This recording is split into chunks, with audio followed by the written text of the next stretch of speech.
ಬೀಚ್ಗೆ ಹೋಗ್ಬಿಟ್ಟು ಆಲ್ರೆಡಿ ಬರ್ತಾ ಇದ್ದಾರೆಲ್ಲ. ಈ ಬೀಚಲ್ಲೂ ಅಷ್ಟೇ ಜನ ಜಾಸ್ತಿ ಯಾರೂ ಇಲ್ಲ. ಸೊ ಪ್ರೈವೇಸಿಗಂತೂ ಯಾವುದೇ ಧಕ್ಕೆ ಬರಲ್ಲ. ಇಲ್ಲಿ ಆರಾಮಾಗಿ ಎಂಜಾಯ್ ಮಾಡ್ಕೊಂಡು ಹೋಗ್ಬೋದು. ಸೌತ್ ಗೋವಾದಲ್ಲಿ ಮಾತ್ರ ಈ ಥರ ಹಲವಾರು ಬೀಚಸ್ಗಳಿದೆ, ಅಲ್ಲಿ ಯಾರೂ ಇರಲ್ಲ. ನಾರ್ತ್ ಗೋವಾದಲ್ಲಿ ಕೆಲವೊಂದಿದೆ, ಅಂಜುನಾ ಬೀಚು ಮತ್ತು ವೆಗಿಟಾರ್ ಬೀಚು, ಅಲ್ಲೂ ಅಷ್ಟೊಂದು ಜನ ಬರಲ್ಲ. ಅರಂಬೋಲ್, ಕ್ಯಾಂದೋಲಿಯಂ ಅದೆಲ್ಲ ತುಂಬ ಜನ ಜಾಸ್ತಿ ಇರ್ತಾರೆ ಯಾವಾಗಲೂ ಅಲ್ಲಿ. ಅರಂಬೋಲ್ ಬೀಚಲ್ಲಂತೂ ಜಾಸ್ತಿ ಫಾರಿನರ್ಸ್ ಜಾಸ್ತಿ ಇರ್ತಾರೆ. ಆದರೆ ಈ ಥರ ಸೌತ್ ಗೋವಾಗೆ ಬಂದುಬಿಟ್ರೆ ತೀರಾ ಕಮ್ಮಿ ಜನಗಳಿರ್ತಾರೆ.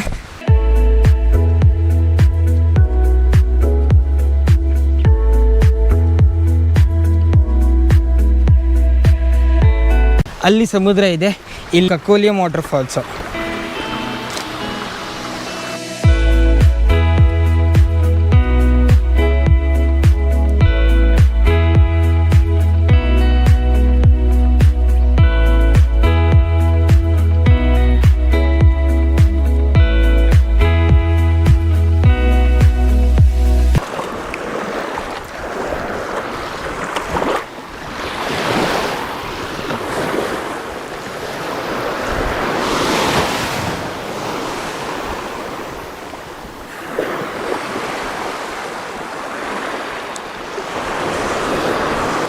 ಇಲ್ಲಂತೂ ತುಂಬ ಕಮ್ಮಿ ಜನ ಇದ್ದಾರೆ, ನೀವೇ ನೋಡ್ತಾ ಇದ್ದೀರಲ್ಲ.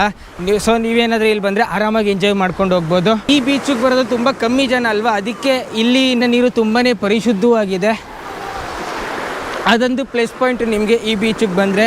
ನೋಡಿ, ಇದು ಅಪೂರ್ವ ಸಂಗಮ, ನದಿ ನೀರು ಸಮುದ್ರಕ್ಕೆ ಮಿಕ್ಸ್ ಆಗ್ತಾ ಇದೆ.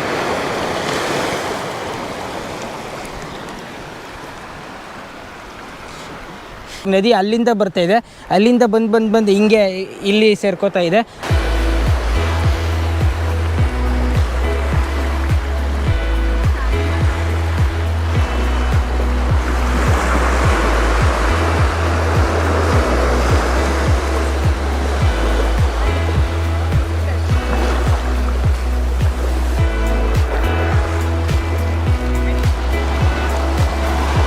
ಮತ್ತು ಈ ಬೀಚು ತುಂಬಾ ಕಮ್ಮಿ ಜಾಗದಲ್ಲಿದೆ.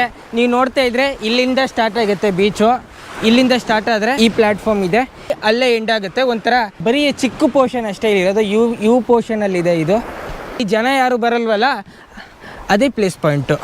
ಈ ಸಮುದ್ರದ ಎದುರುಗಡೆನೇ ನಿಮಗೆ ಇಲ್ಲಿ ಒಂದು ರೆಸ್ಟೋರೆಂಟ್ ಸಿಗುತ್ತೆ. ಇಲ್ಲಿ ನೀವು ಆರಾಮಾಗಿ ಎಂಜಾಯ್ ಮಾಡ್ಬೋದು, ಪಾರ್ಟಿ ಗೀಟಿ ಮಾಡಿಕೊಂಡು.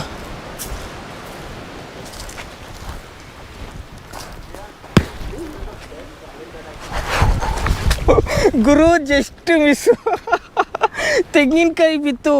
1-2 ಅಡಿ ದೂರ ಇದ್ದೀನಿ ಅಷ್ಟೇ ಅಲ್ಲಿಂದ. ಅಯ್ಯೋ ರಾಮ, ಜಸ್ಟ್ ಮಿಸ್ಸು. ತಲೆ ಮೇಲೆ ಬಿದ್ದಿದ್ರೆ ಇಡುಗಾಯಿ ಆಗ್ಬಿಟ್ಟಿರೋದು ತಲೆ. ಎಷ್ಟು ದಪ್ಪ ಇದೆ ನೋಡಿ ತೆಂಗಿನಕಾಯಿ, ಅದು ಒಣಗೋಗಿರೋದು.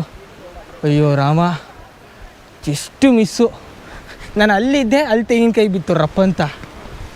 ಅಯ್ಯೋ ರಾಮ, ಹಣೆ ಬರ ಹೆಂಗಿರುತ್ತೋ ಗೊತ್ತೇ ಆಗಲ್ಲ. ಜಸ್ಟ್ ಪಿನ್ ಪಾಯಿಂಟಲ್ಲಿ ಮಿಸ್ ಆಗಿದ್ದೀನಿ ಇವಾಗಂತೂ ನಾನು. ಇಲ್ಲಿ ಯಾಕೋ ನನಗೆ ಸರಿ ಹೋಗ್ತಾ ಇಲ್ಲ. ಇಲ್ಲಿಂದ ಜಾಗ ಖಾಲಿ ಮಾಡ್ತೀನಿ ಫಸ್ಟು.